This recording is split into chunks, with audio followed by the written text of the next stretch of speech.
Welcome, everyone, to the Meaningful Hearts Podcast, where we discuss the everyday questions that make us or break us if we let them. I am your host, Drew.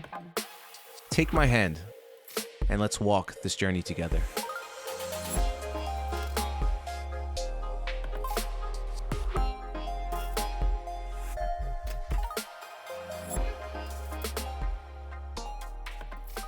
Welcome back, everyone, to another episode. Today, we're going to talk about something very interesting, like we always talk about, of course. What does it cost to live like the 1% of the population? Well, not 1%, but let's say the super rich people or even rich people. People that you see on Instagram that really flex their financial abilities. Or as it appears to be that they flex. The appearance, right? We get sold on this appearance of wealth, this attractive appearance, this attractive, whatever you want to call it. It's an attraction. It's sexy, right? Nice cars, nice vacations, first class travel or a private jet, nice apartment or house or whatever, right? What does it cost? What does it cost? Now, you're probably thinking to yourself, it's probably a lot of money. To do all those things, it's probably tons of money. You have to probably be like uber rich. Well, I don't think that's 100% true. I did some calculations of my own. It actually came up as a conversation that I had with a good friend of mine because he asked me, kind of put it in perspective for me. I was like, you probably need to be worth, like at least 20, 30, 40, 50 million, like up there, But in reality, to have, I guess, the luxury that we're most maybe trying to run or chase after, it's not as far ahead as you think. Don't get me wrong. It requires some money, but it doesn't require as much as we think. Sometimes we think things are out of our grasp. We've never really sat down to just do the math. I mean, that's the best thing to do, right? We live in the age of information, so doing the math is like the best thing you can do, right? Man, I keep dropping my phone. Stupid thing. It's not out of our grasp. It's really not. It's really not. Now, have you ever sat down and done the math on this? I'm curious because I did. Well, maybe you guys are ahead of the curve and I'm behind the curve. So, how much does it cost to appear to be rich? First, we have to really define what we're talking about here. When it comes to that there's being rich and then there's being ultra rich, right? Is that number start at, $1 million plus to 50, 100 to $1 billion?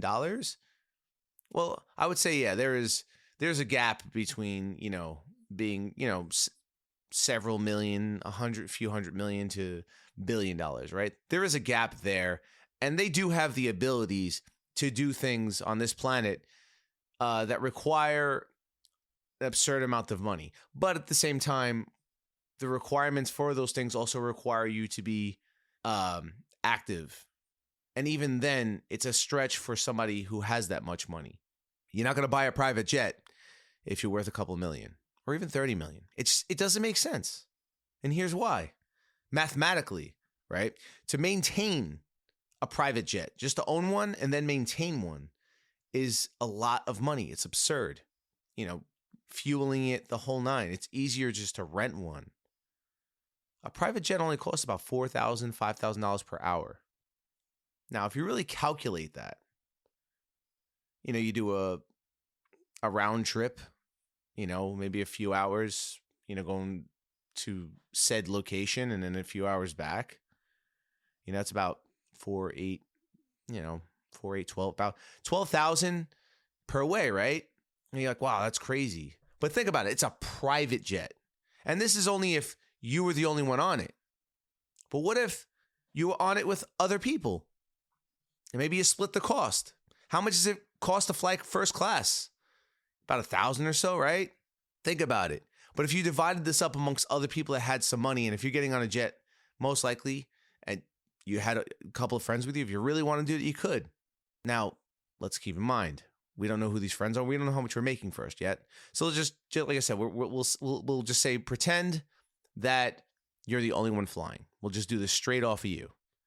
So you're already 30 plus K just for an average trip, maybe You go to Miami. We'll just say Miami, right? Now, the luxury apartment. Luxury apartments on average, I would say, depending on where you live, could be anywhere from $5,000 to $6,000 up to over $20,000, right? So we're going to go with set aside a budget of about $120,000 a year for your luxury apartment. Nice luxury apartment, okay? Now, you got to look the part, right? You got to dress up. You got to look fashionable. Well, what does high fashion cost? Well, there's numbers of a lot of things. I mean, depending on the articles of clothing, depending where you shop. I set a budget for $50,000 a year. That's a decent amount of money for some luxury clothes. Now, we're not going too crazy here, but it's enough to get you accessorized. Most people aren't spending $50,000 a year in clothing on the lower end of the spectrum. Like I said, this is more on the lower end of the spectrum, and we could adjust this number. $50,000 a year. Have some really nice looking clothes, even if you're not really Gucci or Prada, but you could have some outfits, right? Now, everybody wants to drive in style, right? Everybody wants to get in a nice car, take a picture with something luxury. Well, what is a luxury car going to cost? Well, it's going to cost you, a pretty penny per month, right? You're looking at over, a few thousand a month, right? Get a Rolls Royce or Lamborghini, something like that, right? So we'll put that at about an average budget of about $42,000 to $50,000 a year. So we got the jet, we got the apartment, we got the fashion, we got the car. So right now we're sitting at, and so we could always add to this budget. We're sitting at about $260,000 a year, right? Keep in mind here, that is a substantial amount of money. I'm not discrediting that. Listen, it's a decent amount of money, but if I put all of these things together, if you saw me flying on a private jet, if you saw me in a really nice luxury apartment with a crazy swimming pool and all the beautiful amenities, if you saw me wearing designer clothes and you saw me driving a $400,000, $300,000 sports car or luxury car, exotic car, you would probably assume that I was worth several million dollars over. Fight me on this, because I know that you would believe me. Fight me on it, right? But like I said $260,000. Now, you would never believe that somebody that spends that much could look like they make that, like they have that much. Now, obviously, you wouldn't take $260,000 a year that you made if that's all you were making and spend that. But now let's hypothetically walk into it. You could probably have a net worth of $500,000. $500,000. And that's very attainable, $500,000. That still would not be impressive if you said, oh, he's worth about $500,000. $500,000 and he lives like that? That's crazy. Or she lives like that? That's crazy. You could add more to that budget too. Like if you really wanted to spend another $100,000 a year, you still have a good amount of money set aside. You still have $20,000, $30,000, $40,000 set aside. Whatever you want to do. You want to save, you want to do whatever. You have all that money set aside for these things. You could invest your money. You could have your money set up for a lot of different things. Keep in mind, right? That's only $500,000. Imagine if you made $2, $3, $4 million a year. How crazy your life would be. So anybody that thinks they need to make $10, $15, $20 million a year to live a luxury lifestyle that's super comfortable, and that's not that. Like I said, this is an absurd lifestyle. This is a lifestyle that if you're not a conservative person, you really want to flaunt that you have it, you could do it. $500,000. Now, if you weren't that type of person, you would have even more money to save. You could have still having a stupendous looking house, a really nice Mercedes, all the other things, go on vacation all the time. You could do all these things. It's just what I'm trying to show you here, and maybe my math is a little bit off. Like I said, we went on the internet, we grabbed some numbers, but let's call reality what it is. Don't think that the lifestyle you want to live is so far out of your grasp, because it's not. It's not out of your grasp, and it's a lot closer than you think. To make $500,000 a year is not that hard. It's not. Focus on your craft. Figure out, become an expert on whatever it is that you want to do, and I want you to go after it and do it. And if you want these luxury items, I'm really pointing it out for certain people that probably want more out of their life. And they want some of those finer things. And there's nothing wrong with wanting finer things. We all want things. I like things. I like tech things. I like nice clothes. I want to drive a nice car. Why not? I just want to point out those things are there, and they're not far away from you. Because even if you're one of those people that grind every day and really build something really big, at a certain point in your life, you're not going to want for anything anymore. You're gonna hit a limit. That's why most rich people, if they don't keep continuing to build and do things, they're going to get bored because there's only so much you can buy. There's only so many places you could travel. There's only so many cars that you can own. There is a limit. So never chase money or goods, but just know it doesn't take long for you to be able to attain all those things if you really want them. And don't put off something if that's the better life for you, if that's the kind of luxury life you want to live. Don't lie to yourself and say, oh, it's so far out of grasp. It's just so far. It requires so much. It doesn't. It doesn't.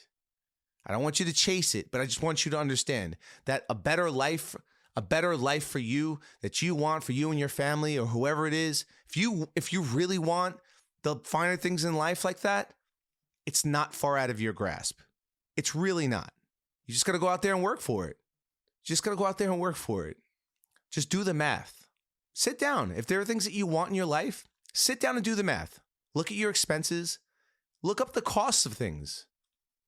Look it all up. It's all there for you. I just did a quick thing because it just intrigued me. It intrigued me so much to really say, you know what? Wow, that's interesting. It makes you wonder. It makes you wonder about the super rich, or it makes you wonder about the celebrities that make you believe that they're just dripping with money. In reality, they're renting most of the stuff they have. They're not owning it. Buying a $400,000, $500,000 car is not taking cash and throwing it on there. That's a stupid idea. It's easier to rent it, and you expense it, and then you could deduct off your taxes. That's smarter. If you're gonna dump $500,000 of your money, you might want to put it in an investment. Cars not necessarily an investment unless you're investing in classic cars, and that's a whole nother thing. But on average, a lot of these things are rented. Don't get it mixed up here. A lot of these people who start out in the music business, or they're celebrities of some sort, they're not working with a ton of money off the bat. They have to earn their stripes too. Don't get me wrong, they're getting paid pretty well, but they can't afford to just dump cash into everything. It's an image. It's rented. Even jewelry is rented. You see your favorite rappers out there with hundreds of thousands of dollars of jewelry on their wrists. Some of that stuff is fake. But what are you arguing here? Are we arguing the fact that we have the money, or are they arguing the fact that it's just the image that they want, right? You're not testing their diamonds. You're not seeing if their gold is real. But don't be so naive. Do your research. Figure out how much things cost. If there are things that you want them bad enough, you'll find a way to go and get them. I just wanted to break this down for you. If that's the life you want to live, if you want to chase some of those things because it's part of your aspirations that makes you a little happy, it's not that far away. It really isn't. And I always say, make sure you have money to save. I'm not saying blow your money on crap, but you can have nice things and have a ton of money saved and invested, and you can live that life that's fruitful. You can, but you gotta get there. And you're not that far away. I believe in everyone that listens. I believe in myself. I believe in my friends. I believe in my family, and I believe in anyone, no matter where you're at in your life. I believe that your life can always get better, and I believe that you deserve better in your life. If you're questioning where your life is going, if you're questioning the people in your life, you're questioning things, and you're saying, am I settling? Chances are you are settling because you feel it. You feel it in your heart. Go out there and get what you want. Get that career that you want. I don't care how long you've been in the industry. Here I go on a tangent, right? Yeah, I'm going to go on a tangent. Go after it. Whatever it is that you want, go after it. I don't care how old you are. I don't care what odds are stacked against you that you feel. Go out there and get it. Take the shot. Miss the shot. But if you don't take the shot, you're going to hypothetically think about what could have been, what may have been. And do you really want to torture yourself your whole life? Because you sold yourself a lie that you've been sitting there analyzing, knowing that you should have went for it anyways. You can't even believe your own lies. That's how you know. That's how you know that you're settling and that there is a better life for you out there. You just need to go and fucking get it. Go and get it. And give me a cut. No, I'm just kidding. But in all reality, just go out there and get it. I love you all. Thank you for my rant. Thank you for listening to my rant, actually. This is the Meaningful Hearts Podcast. I am Drew. I love you all. Thank you for listening. Bye.